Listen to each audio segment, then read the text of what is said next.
Hey everybody, and welcome to my channel. My name is Noah Kellman, and I am here to teach you everything that I know about modern jazz and improvisational piano. Today, we're going to be talking about something that is extremely exciting to me, the music and textures of the great composer Maurice Ravel. So Ravel, of course, is considered to be one of the famous Impressionist composers, along with Debussy and some others. Now, as jazz pianists, we often do transcriptions and steal licks and voicings from our favorite jazz pianists.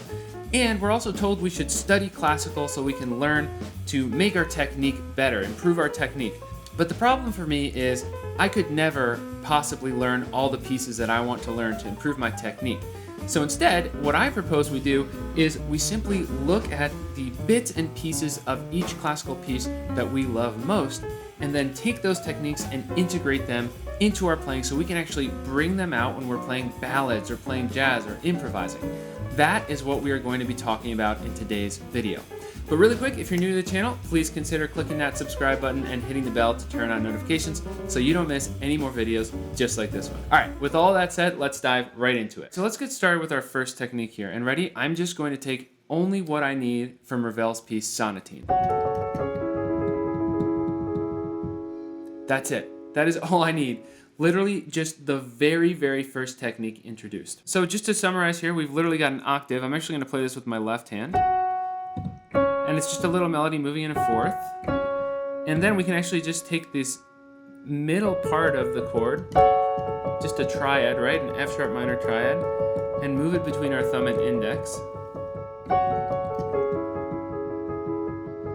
Now I use a slightly different fingering when actually playing the piece. But in my opinion, that's not necessary for what we're trying to do here. So this is a moment where we have to step back and say, okay, how can I use this in the improvisational context for jazz? So I want to keep the technique as simple as possible. So I'm actually going to now change it to work with a little bit more what goes with my own finger habits into something that's a little bit more comfortable. So let's see.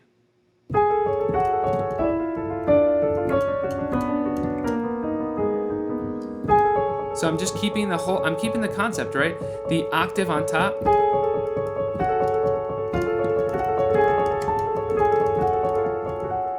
And just moving my fingers in the middle to keep that little harmony in the center, to keep that little texture. And so now we can really experiment with it. All right, we're stuck in F sharp. So the next question becomes, how do we actually practice this? So what I recommend you do is actually go through an intervallic practice routine. So we could start, let's just say, in the key of F sharp, because that's where we have been. And then we're just going to move up in half steps to start out.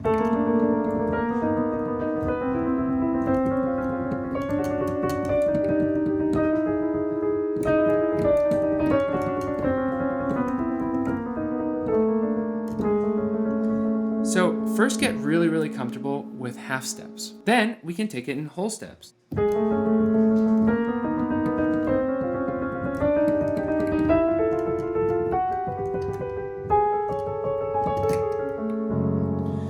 So that's, honestly, I'm still a little rusty on this. That's something I still need to work on some more. Of course, then we can go in minor thirds, and this starts to sound really interesting.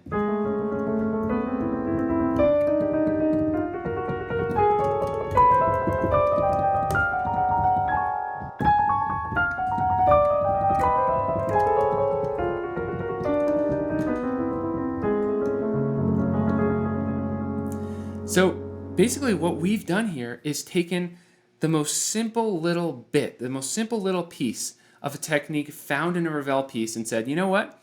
I'm not going to go through the time of learning this whole piece. I love this one simple technique, so I'm going to take this and integrate it into my playing. So the final step now of mastering this technique after you've taken it through different intervals would be to see if you can then use it to improvise something or even voice a melody with it. So let's see.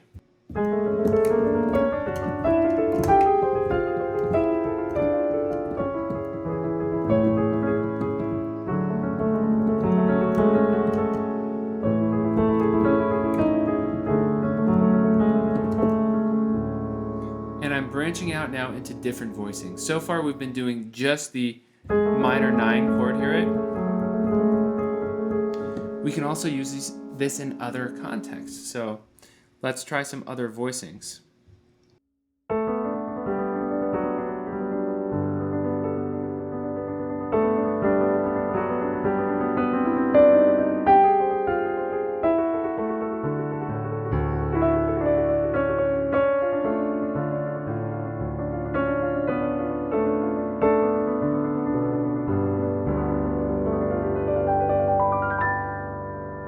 This is starting to sound really, really nice, really interesting, and this is now something we can pull out of our toolbox when playing any solo or jazz piano, and that is why I think this stuff is so cool. By the way, I think it's really important that I actually give a shout out to YouTuber Nahre Sol, who has already done a great series about how to emulate the styles of great classical composers. Absolutely love her videos, and they are totally worth checking out. She really dives into what some of the unique characteristics are of each composer and how you can emulate that, especially for arrangement and composition as well. So in my videos, of course, we're taking things a little bit more from the perspective of stealing individual techniques and how we can then use them for improvisation. So I think my screen record might have gotten glitched, so I'm just going to do one last example here of actually introducing this pattern now with different voicings and different sounds and turning it into more of a full-on improvisation.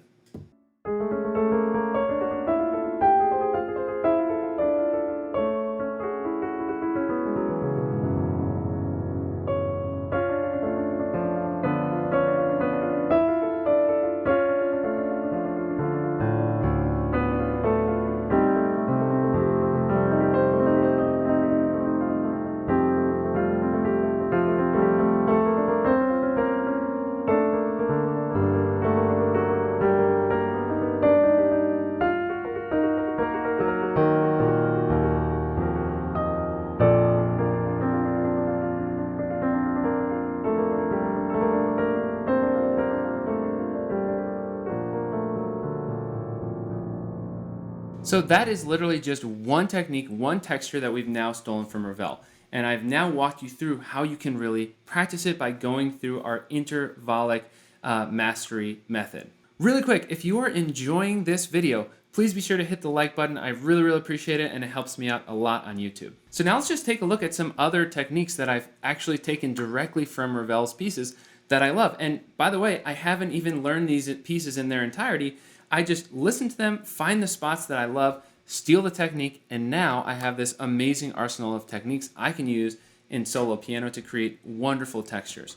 So let's check out another one. This one's really simple.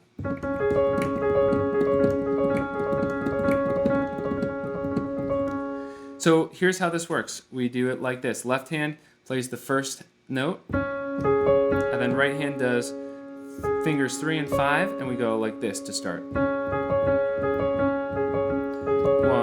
2, 3, 4. And then the thumb jumps in with a little 16th note here.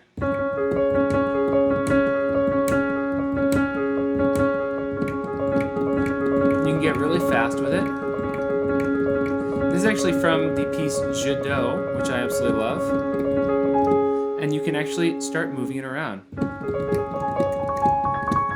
This is what the piece does, right?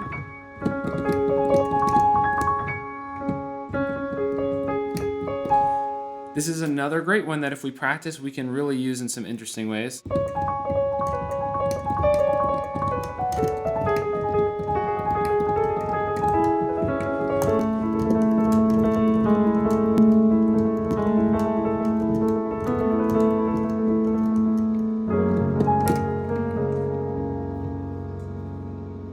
Yet another awesome texture. So another great one from Je Do is actually how the piece starts.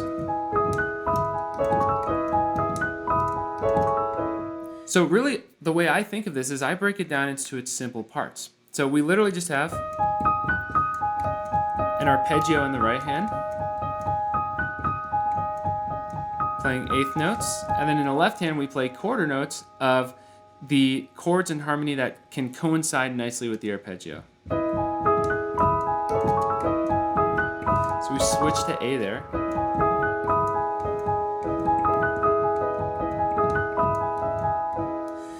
That's the basic concept. So what if we actually took this and did it elsewhere with different chords? Let's see. So I'm just gonna come up with some random stuff here. let's see what we can actually come up with.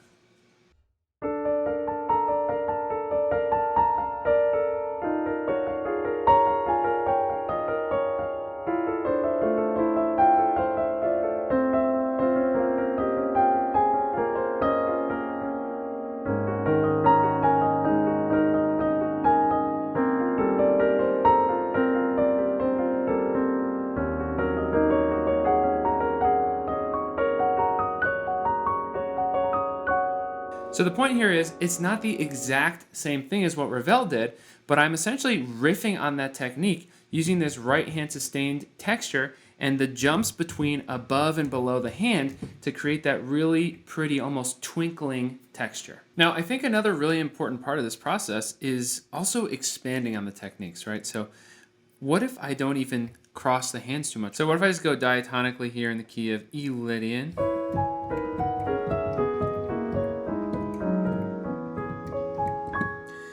So now let's try applying our technique here a little bit more with the hand from bottom going to the top. All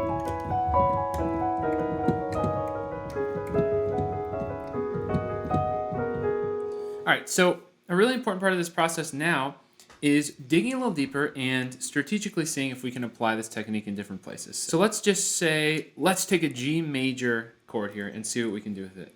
And I'm gonna take this voicing down here, something like this.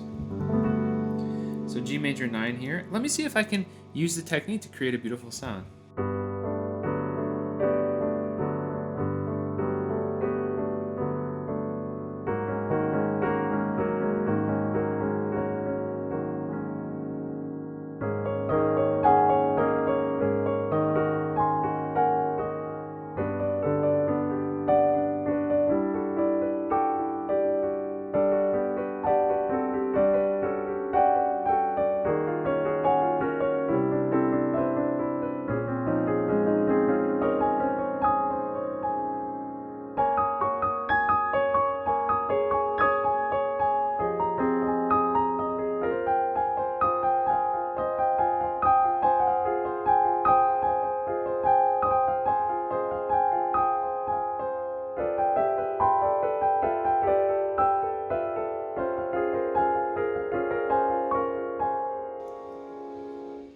Let's see.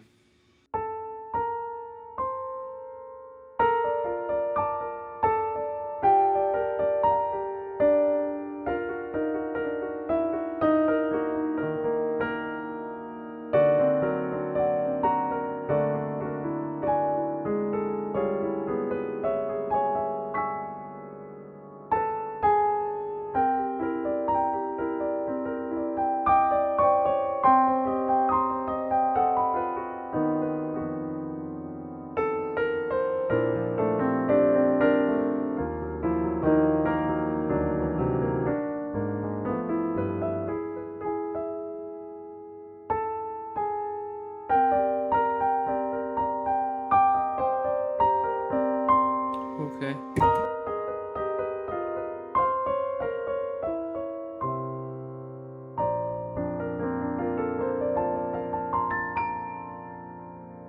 All right, so that was fun. I don't know if I would necessarily bring that right into a performance. Obviously, that needs some work, but just as an improvised, fun way of taking an actual song that was There Will Never Be Another You, or more or less, and now applying this Ravel texture to that song.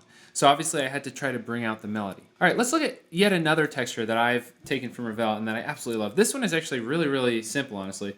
So we're just gonna do arpeggios here.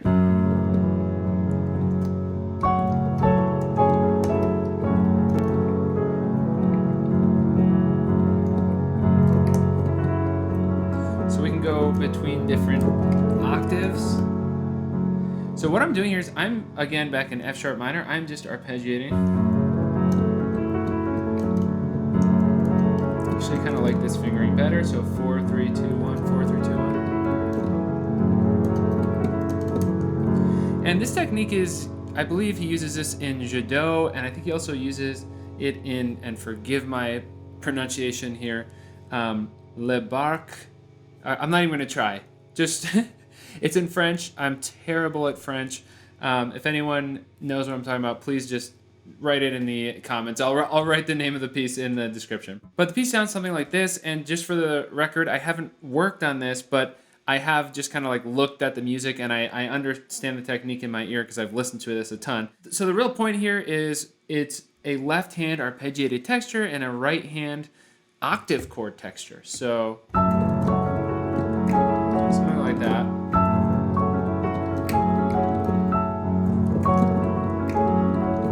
Doing terribly here. So I don't really know exactly what the piece is in terms of the technique. Again, I haven't practiced this, but I think it's a really fun one because it applies so directly to some other textures I've talked about on my channel. We have talked very recently about octave chords. I know I mentioned them in my recent video about Barry Harris, and octave chords are basically chords at the octave that you fill in with kind of triadic harmony. And we just kind of take them diatonically up a key. Stuff like that. So we got F sharp minor. We use them all the time for stride piano.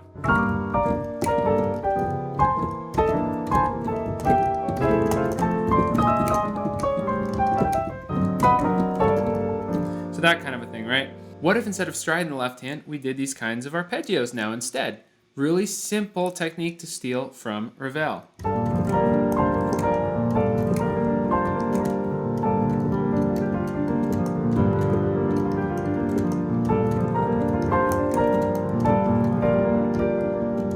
And by the way, you know, this is something that I've mainly picked up from Ravel, but certainly Ravel is not the first composer to do arpeggios in the left hand and do, chords in the right hand.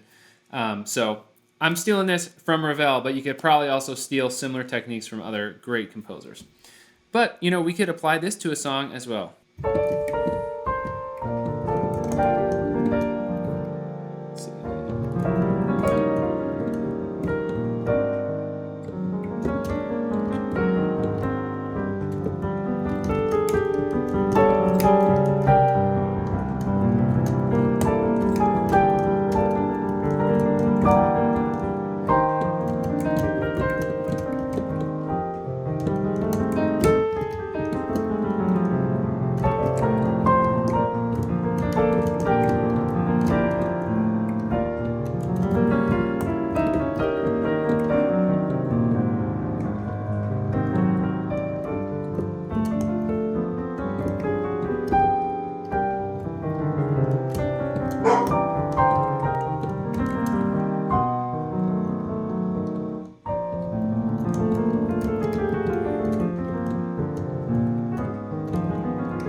I don't think my dog liked that very much.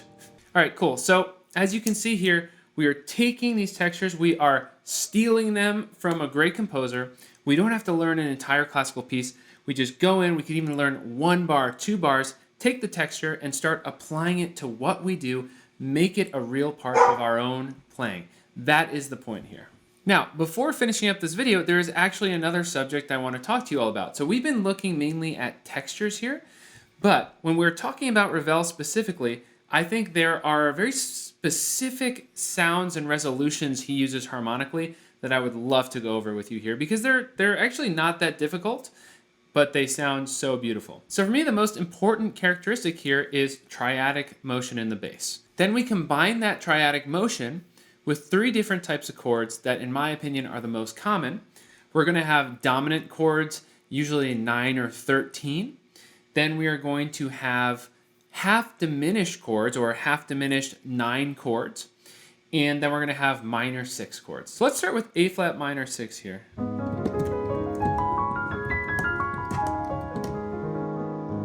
And let's jump down a major third to E13.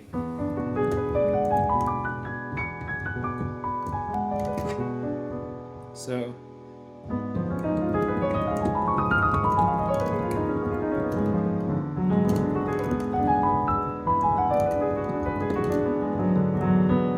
and then what happens if we jump down another major third?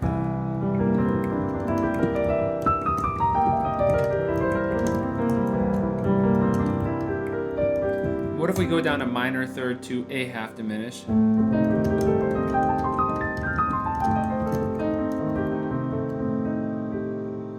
So that's a very random example of just moving between these chords with triadic motion in the bass line. So we were doing major thirds and minor thirds. Another one we might hear would be, instead of going to that major, we'll actually go from this half diminished to minor 6, a major third above.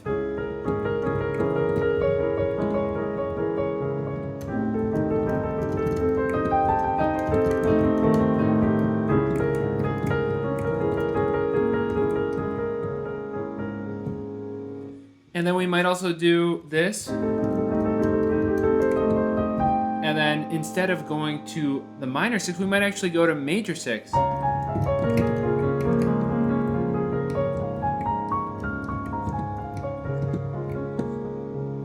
So that is from a half diminished, we jump up a major third to major 6. I love that. Now another common resolution is just going to be straight up moving dominant chords in these thirds. So let's go from B flat down to G flat, down to E flat, down to C,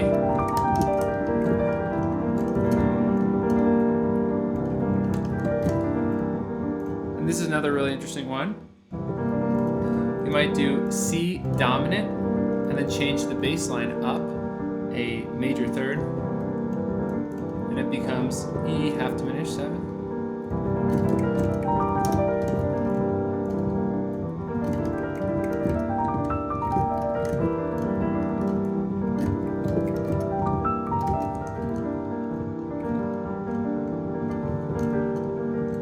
Really, really pretty one. Now you can keep playing with these different resolutions, but for me the main thing is moving between those chords. One of the ones I forgot to mention was major 6. So we do actually kind of have 4 chords here to choose from. A major 6 chord, a minor 6 chord, a dominant 13, let's say, or a half diminished 7 or 9 chord. Moving those around with major or minor thirds in the bass motion is going to get you some really, really beautiful, interesting sounds and interesting resolutions that for me, at least I personally, have mainly stolen from Ravel, probably also a bit from Debussy, but that's for another video. Now again, just as a general disclaimer for these videos, I am not encouraging you to become the next Ravel or saying that I am anywhere near Ravel or really fully understanding what he was doing. What I'm saying is there are tendencies when we look at a composer like Ravel that we can pick out and we can come up with methodology that makes it easier to understand. So my goal as a teacher here is to come up with some observations and methodology, which is totally personal to me, and give it to you in a way that makes it easy for you to absorb, learn, and apply to your own playing for improvisation. So don't let this become you, let this guide you, right? Let these techniques guide you, and most importantly, find your favorite moments, techniques, textures, sounds, resolutions to steal from your favorite composers. The point of this series is we can get so much more out of classical than I personally think I have heard people get. Not the best sentence ever. But there's so much to learn. We don't have to only transcribe jazz. We can take these bits from classical and man, can it sound amazing, especially for solo piano. Thank you so much for watching. Again, if you're new to the channel, please be sure to hit subscribe and click the little bell to turn on notifications so you don't miss any more videos just like this one. And if you got a lot out of this, please hit that like button. It really, really helps me out and I appreciate it. Thank you so much for watching and I will see you next time.